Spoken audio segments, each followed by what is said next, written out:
my name is Stacy Gray. I'm the Education Coordinator here at Walter B. Jacobs Memorial Nature Park, one of your Caddo Parish parks.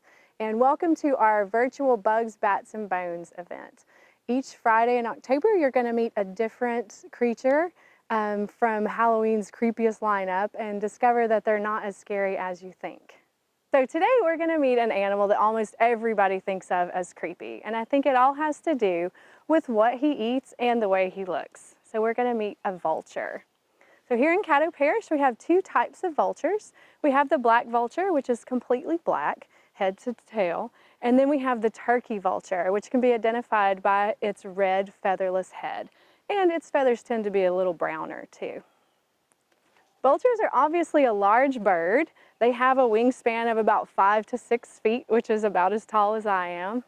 But they can almost always be seen soaring around the skies here over Shreveport and Caddo Parish. You can identify vultures from other large soaring birds by the way they fly. So vultures tend to hold their wings up above their bodies as they soar. And so if you catch them from the right angle, they almost have a V shape, so V for vulture. Vultures also tend to be wobbly flyers, teetering a little bit, and that's because they are riding warm air currents up from the earth to get themselves way up in the sky, a good vantage point for looking for food.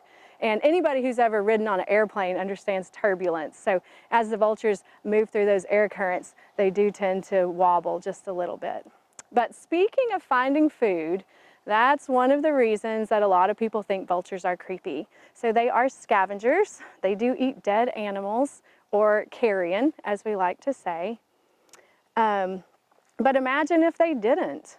Our fields and forests and roadsides would be littered with dead, stinky animals. Even though they eat dead animals, they do have a bit of a refined palate. They don't eat animals that have been dead for very long. They tend to like freshly dead animals. So let's talk a little bit about the way he looks. So he is built for eating carrion. That featherless head is perfect for animals that need to stick their head into gross places. So that's where all the good bits are, I guess, on carrion. But imagine if he did have feathers on his head, once he pulled his head back out, it would be covered in goo and guts and blood. So that featherless head keeps him from getting dirty and is also really easy to clean. Let's look at his nose too.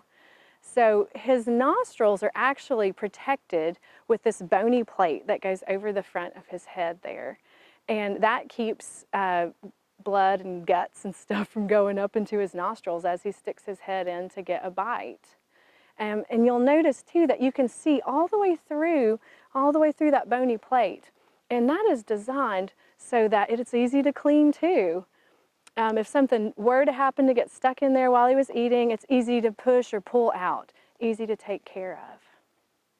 And then speaking of his nose, vultures are also one of the only species of birds that have a sense of smell.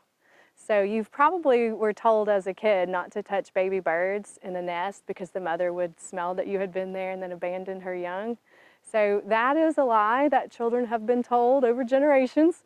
I think it's just to keep kids from handling fragile baby birds, but most mother birds would never know if you had been there or not.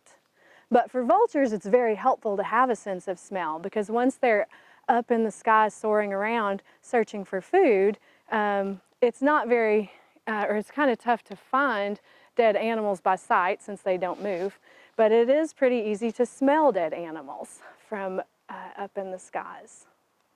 And since we're talking about his adaptations for eating carrion, I feel like we have to mention his stomach juices. So vultures have extremely acidic stomachs, and that's really helpful because sometimes when a vulture finds carrion, it's already been found by some more dangerous microorganisms like bacteria. But any of that a vulture would eat, say salmonella for example, wouldn't hurt him. His stomach juices would kill that.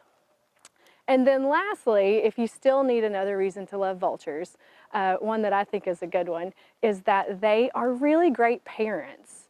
Both the male and the females care for and feed the young, watch over them, And they have a great trick that if predators ever come around, they feel their baby is in danger, they use that acidic stomach juice to projectile vomit and scare the intruder away.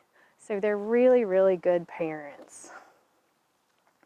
All right, well, I hope you enjoyed meeting the turkey vulture today, and please tune in again next week to meet another of Halloween's creepiest creatures. Bye.